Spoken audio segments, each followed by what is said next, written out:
Jumpa lagi di cara berpikir teologi semu yang selalu menggunakan hati, akal, dan pikiran. Kali ini akan mengangkat cerita ini dengan sudut pandang keilmuan leluhur tanah Jawa.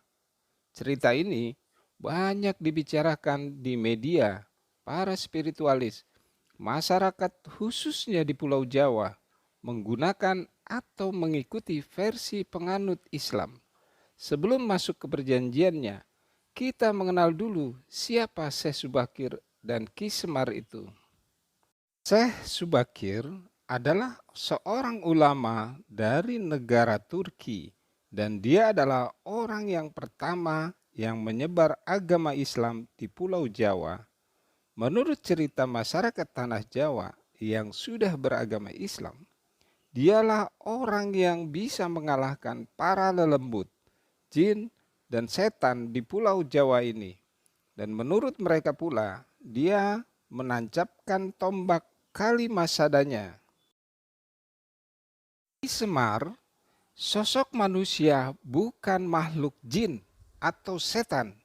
Dia pamomong dan penjaga tanah Pulau Jawa yang mempunyai ilmu sabdo dadi, tidak terikat ruang dan waktu. Kiprahnya selalu mengajarkan tentang sabdo palon kepada siapapun manusia yang belajar kepadanya. Sabdo artinya perintah, ucapan, atau perkataan. Palon artinya kebenaran yang nyata, kebenaran bagaimana menjadi manusia yang dapat bersabdo dadi dengan mengenal diri atau menjadi diri sejati menuju keabadian. Ki Semar diperkirakan sudah 9.000 tahun mendiami tanah Jawa ini. Dan menurut teologi semu, dia adalah salah satu sosok manusia awal yang sembunyi dari kehidupan manusia, tapi masih peduli dengan kehidupan bangsa Indonesia ini, khususnya Pulau Jawa. Seperti video saya berjudul Manusia bagian 1 dan bagian kedua, Ki Semar tidak pernah mempelajari ilmu, tapi dia adalah ilmu yang berjalan. Salah satunya kupasan ilmunya yaitu dulur papat kelima pancer atau manunggaling kaula Gusti seperti video saya sebelum ini. Setelah kita mengetahui siapa Syekh Subakir dan Ki Semar, dari cerita yang beredar dan dilihat dari sudut pandang keilmuan leluhur, dan teologi semu berpendapat bahwa Syekh Subakir datang ke Pulau Jawa entah mungkin dengan berdagang atau apa sambil mencari tahu siapa pamomong atau penguasa Pulau Jawa ini. Karena sebelumnya ada rombongan yang datang memaksakan kehendak, mati tanpa tersisa, bukan dikalahkan oleh makhluk goib, tapi Ki Semar seorang diri. Karena Ki Semar dapat dengan mudah menggerakkan laut menjadi gelombang besar yang menenggelamkan ribuan kapal, dapat meletuskan gunung. Karena Ki Semar adalah manusia yang sudah mempunyai sabdo dadi. Maka dari itu, Syekh Subakir ingin menemuinya dan belajar kepada Ki Semar. Setelah terjadinya komunikasi Syekh Subakir dengan Ki Semar, ada kemungkinan apabila dari sudut keilmuan leluhur, Syekh Subakir menjadi murid Ki Semar dan diajarkan mengikuti ilmu yang Syekh Subakir punya. Karena disiplin ilmunya dari Islam, maka Syekh Subakir diharuskan membuat perjanjian dengan diri yang sampai sekarang diperingati oleh pengikutnya, yaitu Kalimasada, dengan menancapkan tombak. Siloka dari menancapkan tombak dan bersahadat diri artinya manusia harus berikrar pada diri harus menjadi diri sendiri dan hindari peperangan, harus kembali ke alam. Selesai pembelajaran barulah ada permintaan dari Ki Semar, yaitu pertama, jangan ada pemaksaan agama. dharma atau kepercayaan.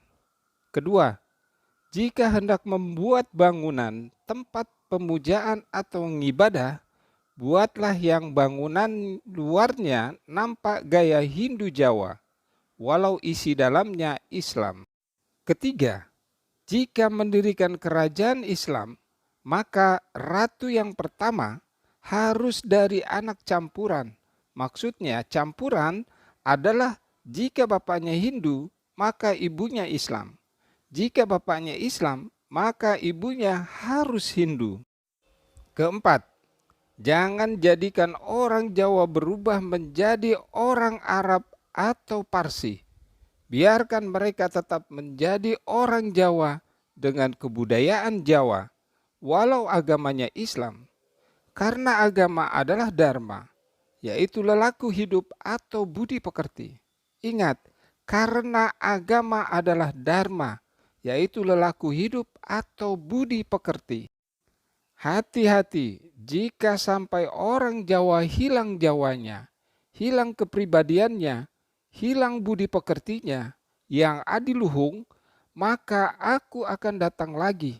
Ingat itu, 500 tahun lagi, jika syarat-syarat ini kau abaikan, aku akan muncul membuat goro-goro.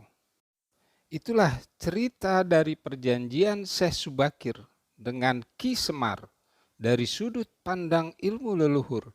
Bila dilihat sampai sekarang, pengajaran Islam di mana-mana sudah menyimpang. Orang suku asli Hindu Jawa sudah banyak berubah menjadi mengikuti budaya Arab karena ada doktrin dosa, pahala, surga dan neraka. Hindu Jawa di sini bukan agama, tapi masyarakat yang selalu dekat dan mengandalkan alam semesta. Dan sampai saat ini, banyak orang Indonesia, khususnya Pulau Jawa, lupa dengan leluhurnya, apalagi dengan ilmunya. Jadi siapakah leluhur Anda, khusus orang Pulau Jawa? Syekh Subakir apa Ki Semar? Gunakan hati, akal, dan pikiran untuk menentukan mana yang benar, mana yang salah. Islam turun di tanah Arab, tapi ilmunya ada di bumi Nusantara ini. Sekian dan terima kasih sudah menonton. Sampai jumpa di video saya berikutnya.